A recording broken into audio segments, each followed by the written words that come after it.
સોમવાર છે એટલે ટ્રાફિક જો પબ્લિક એ બહુ થયા છે જો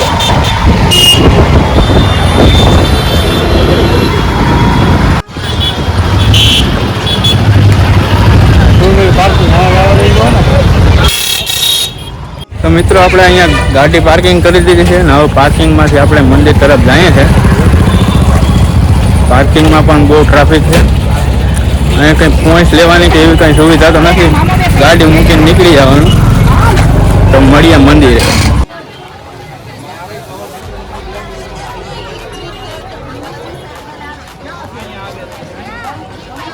તો મિત્રો તમે પબ્લિક પણ જોઈ શકો છો.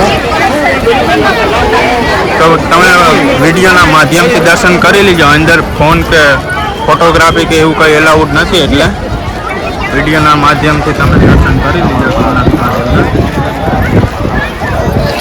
પબ્લિક જોઈ શકો છો. સોમવારે ટ્રાફિક પણ બહુ છે. મિત્રોની સામે લોકર છે. તમારે દર્શન કરવા કે જવું હોય તો તમારા મોબાઈલ પાકીટને જમા કરાવીને જઈ શકો છો. મિત્રો તમારા વિડીયોના માધ્યમથી દર્શન કરી મોબાઈલ ઉપર નથી બનતું.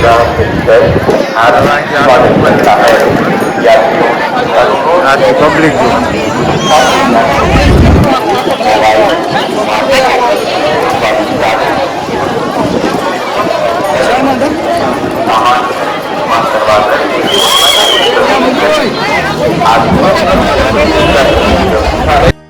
ગુજરાત અને દેશની શાન અને ભારતીયોના આસ્થાનું કેન્દ્ર એટલે સોમનાથ મંદિર, જે તમે મારી પાછળ જોઈ શકો છો. અને તમે સોમનાથ મંદિર જુઓ તો ભારત દેશના ગુજરાત રાજ્યના ગીર સોમનાથ જિલ્લામાં આવેલું છે, જે તમે મારી પાછળ દેખાડી રહ્યા છો. તો હવે હું તમને આગળ સોમનાથ મંદિરનો ઇતિહાસ કહું.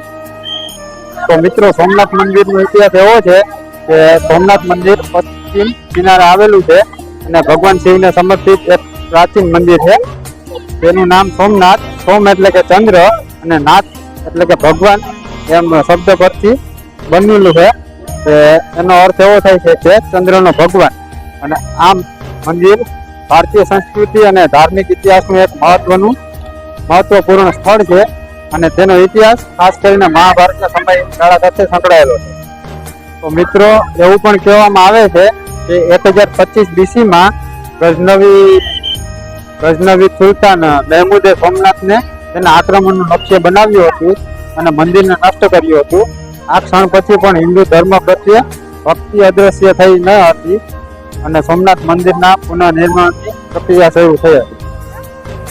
અને મિત્રો, સોમનાથ મંદિર વિશે એવું પણ કહેવામાં આવે છે કે સોમનાથ મંદિરમાં ભગવાન શિવનું વિશિષ્ટ જ્યોતિર્લિંગ આવેલું છે, જેને સોમનાથ જ્યોતિર્લિંગ કહેવામાં આવે છે.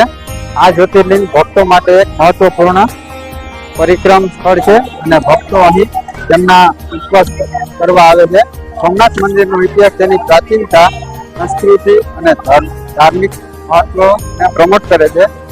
તે એક અનન્ય સ્થળ તરીકે માનવામાં આવે છે કે ભારતીય ઇતિહાસ અને સંસ્કૃતિનો ભાગનો એક ભાગ છે. અને આ મિત્રો, એવું પણ કહેવામાં આવે છે કે સોમનાથનું પ્રાચીન મંદિર એક અનોખી શૈલીમાં બાંધવામાં આવ્યું હતું અને તેને વિવિધ ચંગીઝ અને આક્રમણકારોએ વારંવાર નષ્ટ કર્યું હતું. 11મી સદીમાં ગુજરાતના ચાવડા રાજાઓએ પણ તેનો નાશ કર્યો હતો, પરંતુ તે પછી પણ મંદિરનું પુનઃનિર્માણ થયું હતું. મિત્રો, સોમનાથ મંદિરનો ઇતિહાસ તો જેટલો કહીએ એટલો ઓછો છે, પણ જેટલું અમને આવડતું એટલું અમને તમને કીધું છે. તો કેવો લાગ્યો કોમેન્ટમાં કહીજો ને. હવે આપણે જઈએ છીએ દરિયા બાજુ, તો એન્ડ સુધી બ્લોગ જોતા રહીશું. તો મિત્રો, હવે અત્યારે આપણે ચોપાટીએ જવું હોય તો અહીંયાથી ટિકિટ લેવી પડે છે. જે ટિકિટ અત્યારે રાજભાઈ લેવા જાય છે. શું છે ટિકિટની પ્રાઇસ? શું છે રાજભાઈ? શું છે ટિકિટ?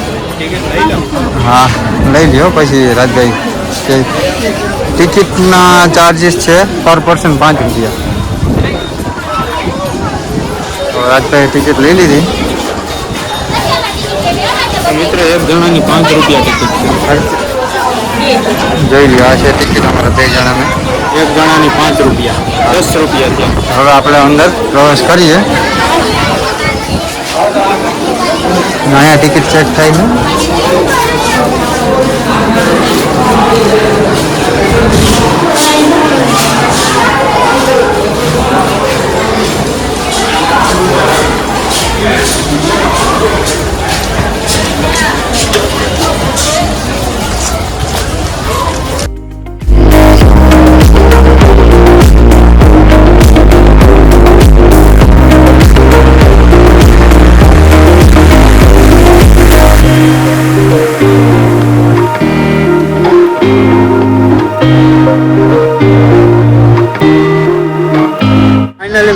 દરિયે પૂરી ગયા છે ને અહીંયા તમે ટ્રાફિક જોયો, પબ્લિક જ છે ચારે ગામ. જો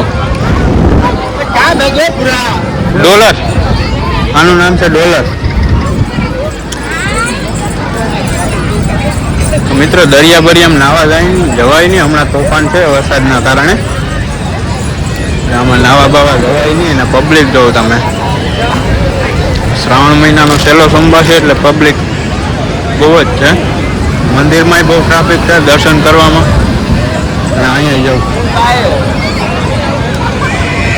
શું કેવું કારીગર? મિત્રો વિડીયો ગમે તો લાઈક કરો, શેર કરો અને ચેનલને સબસ્ક્રાઈબ કરવાનું ભૂલતા નહીં. તો મિત્રો સબસ્ક્રાઈબ કરવાનું ભૂલતા નહીં આપણા વિડીયોને. 500માં 5 સબસ્ક્રાઈબર જ ઘટે આપણે. ચાર ઘટે. ઘટે ને? હા, 4 સબસ્ક્રાઈબર ઘટે 500. બને શેર કરજો વિડીયોને અને સબસ્ક્રાઈબ કરવાનું ભૂલતા નહીં. રાજભાઈ હવે પગ પલાળવા જવાની તૈયારીમાં હા અંદર.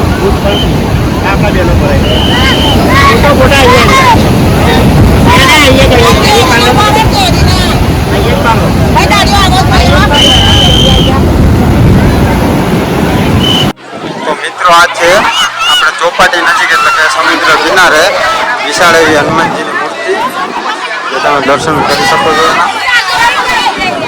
અત્યારે સેલ્ફી પોઈન્ટ જેવું કામકાજ થઈ ગયું અહીંયા, બધા ફોટા પાડે છે. જોઈ લો રાજભાઈ રીલ મૂકી છે ઇન્સ્ટામાંથી, જોઈ છે પબ્લિક જો હજી.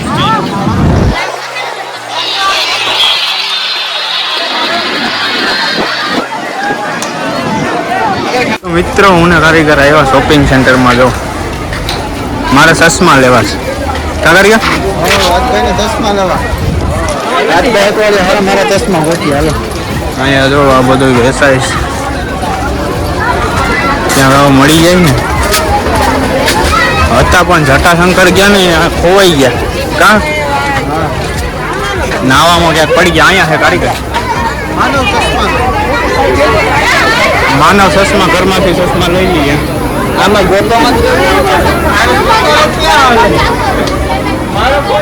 તો મિત્રો આગળ જોતા રહીજો. હવે હું લઈ લઉં આમાંથી ગમે એક. મિત્રો રાજભાઈને ચશ્મા ઓલા ખોવાઈ ગયા હતા જટાશંકર, એવા જ પાછા સેમ ટુ સેમ લીધા.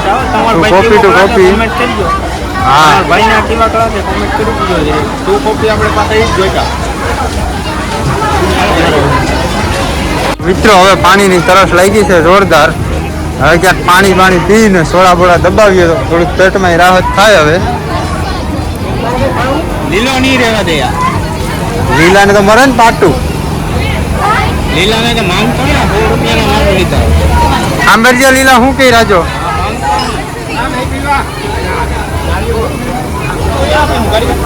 મિત્રો મેન રાજભાઈ લીધી છે સોડા. હવે તમારે પીવી મેં લીધી છે થમ્સઅપ ને રાજભાઈ લીધી ફેન્ટા.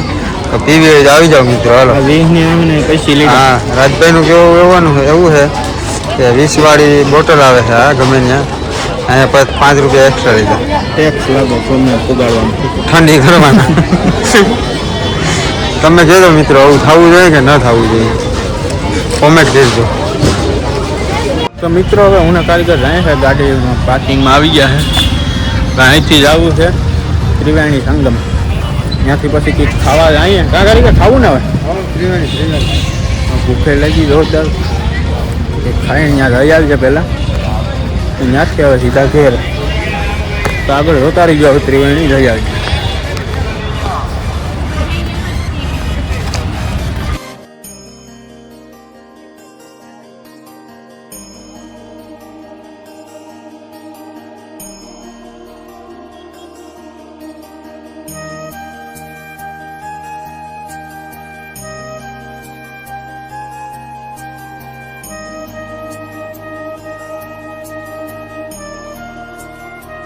અત્યારે અમે આવી ગયા ત્રિવેણી સંગમ અને અહીંયા 3 નદીનો સમાવેશ થાય છે. કપિલા, હિરણ અને સરસ્વતી, એટલે ત્રિવેણી સંગમ નામ રાખવામાં આવ્યું છે.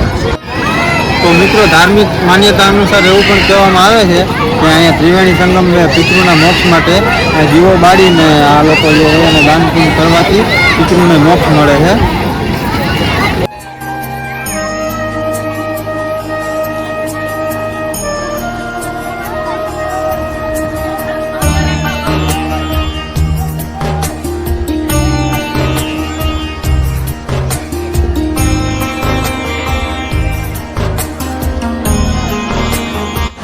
તો મિત્રો રાજભાઈ સંભળાવી દીધું છે હવે કે ભૂખ લાગી જોરદાર કે હજી આવે ઈ ખાતા જાઉં એ કે જોઈ લો જમવામાં શું છે ચોરાનું શાક છે સેવ ટમેટા દાળ ભાત રોટલી સલાડ પાપડ છાશ ને બટેટાનું શાક હાલો બધાય રાજભાઈ જંપલાવી દીધી હાલો હું હવે જંપલાવી દઉં